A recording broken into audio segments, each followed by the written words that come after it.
Hello everyone, welcome back to my channel. ये साड़ी मेरी mummy की है जो कि अप्रॉक्स 15 ईयर ओल्ड है। मुझे ये साड़ी से पूरी फैमिली के लिए आउटफिट क्रिएट करना था और वो Diwali outfit as a twinning outfit create करना था। सबसे पहले मैंने अपनी छोटी बेटी के लिए जो आउटफिट क्रिएट किया है वो ये लहंगा और चोली है।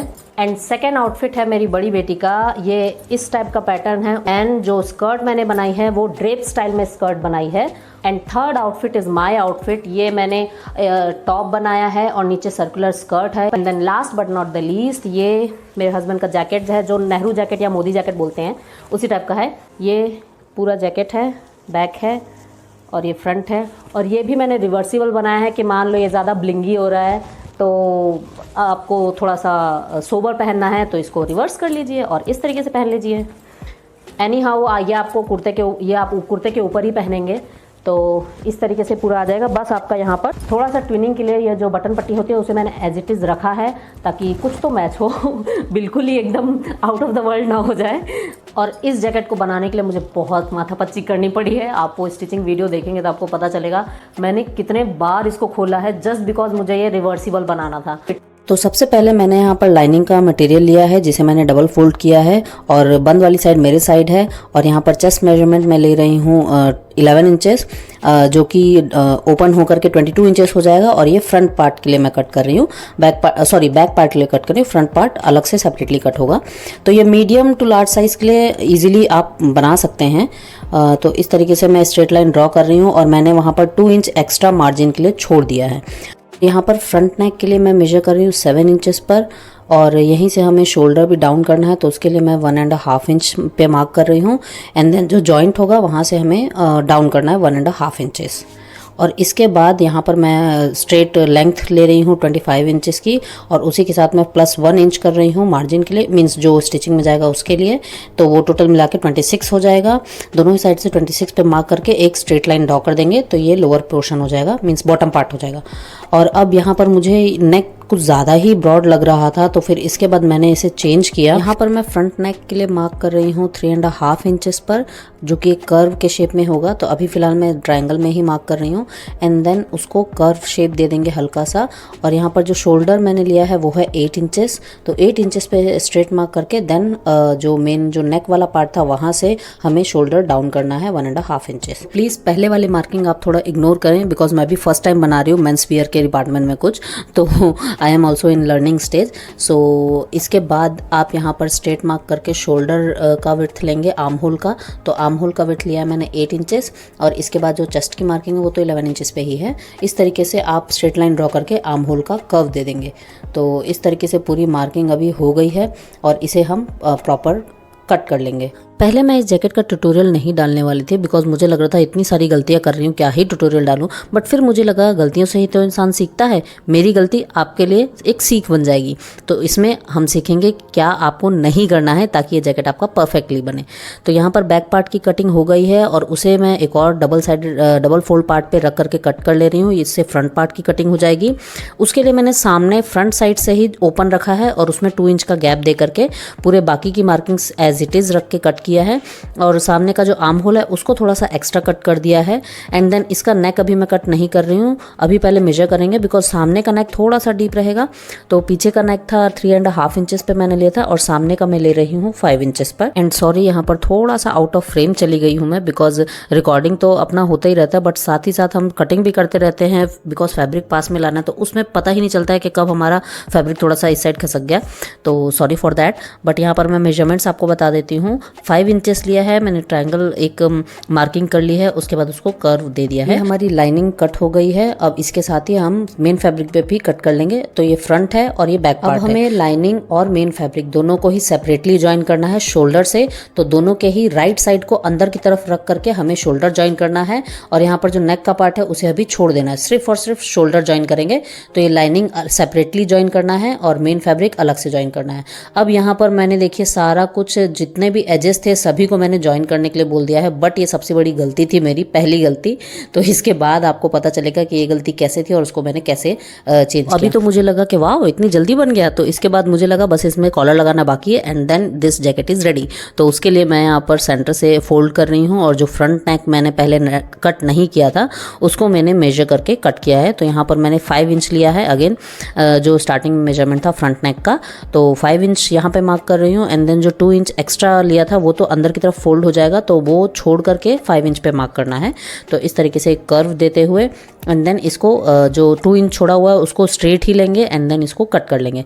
तो यहाँ पर जो कॉलर बनाना है उसके लिए मैंने पट्टी ली है 19 इंचेस लेंथ की और इसकी विड्थ रहेगी 4 इंचेस। और इसके बाद मैंने बुकरम लिया है वो है 18 इंचेस का और जिसकी विड्थ है 1 इंच।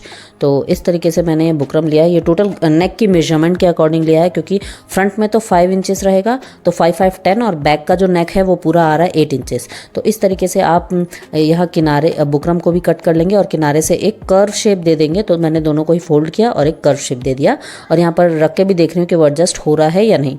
और इस तरीके से आप इसे स्टिच करने से पहले यहाँ पर किनारे की एक सिलाई लगानी है फैब्रिक और बुकरम को अटैच करने के लिए। तो स्टिच करने से पहले आप एक बार चेक कर लें कि आपका ये एक्चुअल मेजरमेंट में आ रहा है या नहीं। इस बुकरम को अटैच करने के लिए सबसे पहले हमें एक बुकरम और फैब्रिक दोनों को एक साथ ज्वाइन करना है। तो उसके लिए एकदम किनारे की सिलाई मैं यहाँ पर लगा रही हूँ और हाँ, इसका जो कर्व एरिया है वो सेंटर में होना चाहिए और स्ट्रेट लाइन वाला एरिया वो नीचे होना चाहिए और नीचे से 1/2 इंच फैब्रिक छोड़ करके इसको एक स्टिच लगानी है ताकि ये बुकरम और फैब्रिक दोनों साथ में ज्वाइन हो जाए। अब इस तरीके से उसको अंदर की तरफ फोल्ड करके और साइड में दोनों फैब्रिक को अटैच करना है। इसमें बुकरम में सिलाई नहीं लगानी है, सिर्फ और सिर्फ फैब्रिक साइड से अटैच होगा।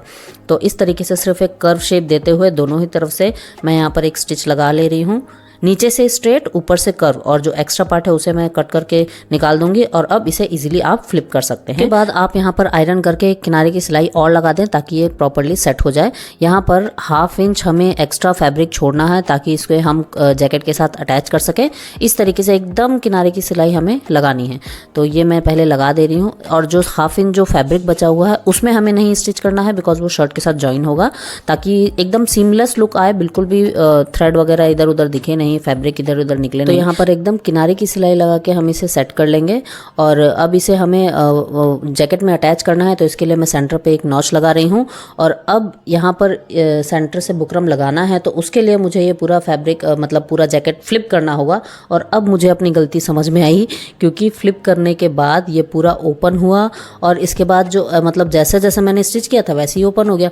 तो ये सेपरेट हो गया, फ्रंट और बैक सेपरेट हो गया। तो जैकेट तो ऐसा नहीं पहना जाएगा ना, तो किनारे को हमको एक साथ ज्वाइन करना है, जो साइड वाली अलाउंस है उसको एक साथ लगाना है।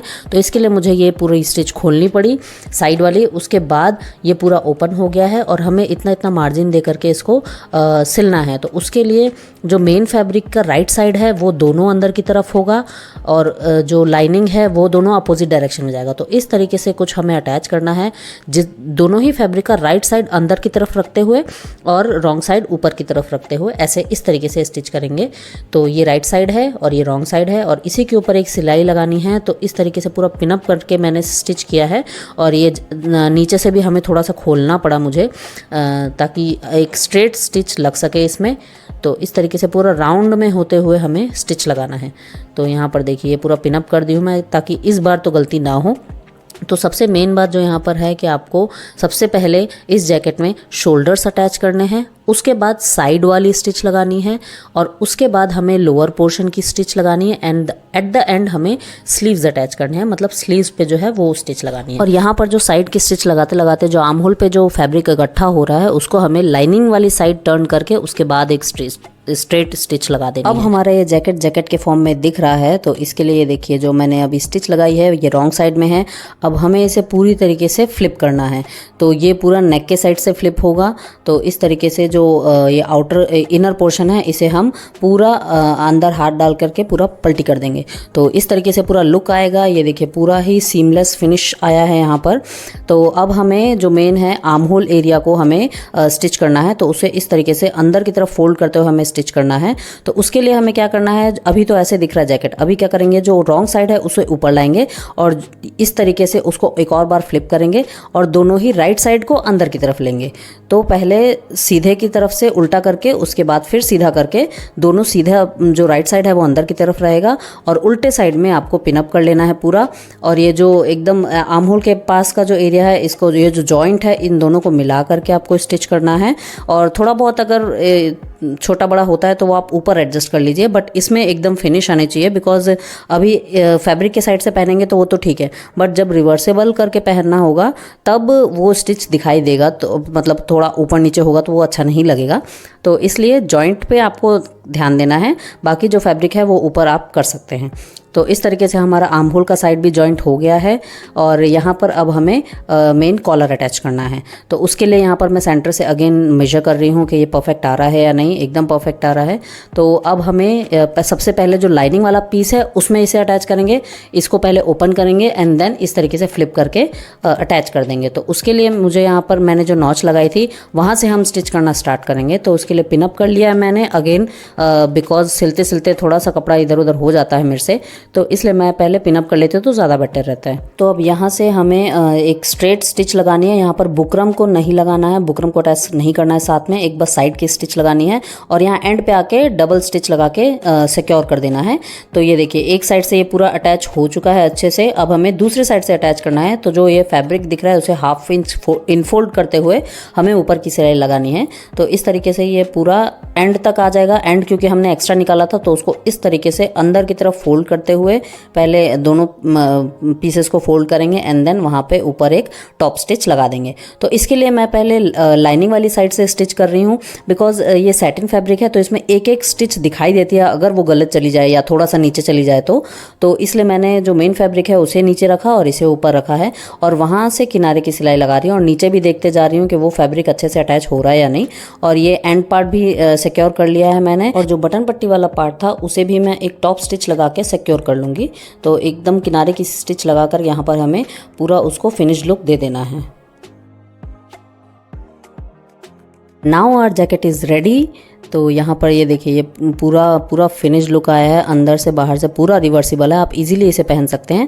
और ये जो है ये बटन पट्टी और काज पट्टी रहेगी। तो इसे मैं अंदर की तरफ फोल्ड कर रही हूँ। जैसा मैंने स्टार्टिंग में बताया ये अंदर की तरफ भी थोड़ा सा डिज़ाइनिंग पैटर्न रहेगा, तो इसके लिए इसे मैंने एक्स्ट्रा ही कट किया था। तो इस तरीके से बटन पट्टी आएगी। तो ये बटन्स मैंने लेके आए थे तो इसे एक एक करके मतलब पूरा जहाँ भी हमें लगाना है उस तरीके से 6 पीसेस लाए थे मैंने, तो इसे पूरी जैकेट में अरेंज कर देंगे। और काज पट्टी दूसरे जैकेट फिनिश होते होते मेरी बेटी भी उठ गई और उसने कोहराम मचा दिया। तो here is the final look. और tell me in the comments below if you like this tutorial and share it with your friends and family. आपको ये फैमिली ट्विनिंग का आइडिया कैसा लगा कमेंट्स में जरूर बताइए। ऐसे ही और यूनिक ट्विनिंग आउटफिट आइडियाज सारी रीयूज प्रोजेक्ट्स के लिए subscribe to my channel and don't forget to press the bell icon to get all the notification. And you can also connect with me on Facebook and Instagram. Till then, take care and see you soon in my next video. Bye bye.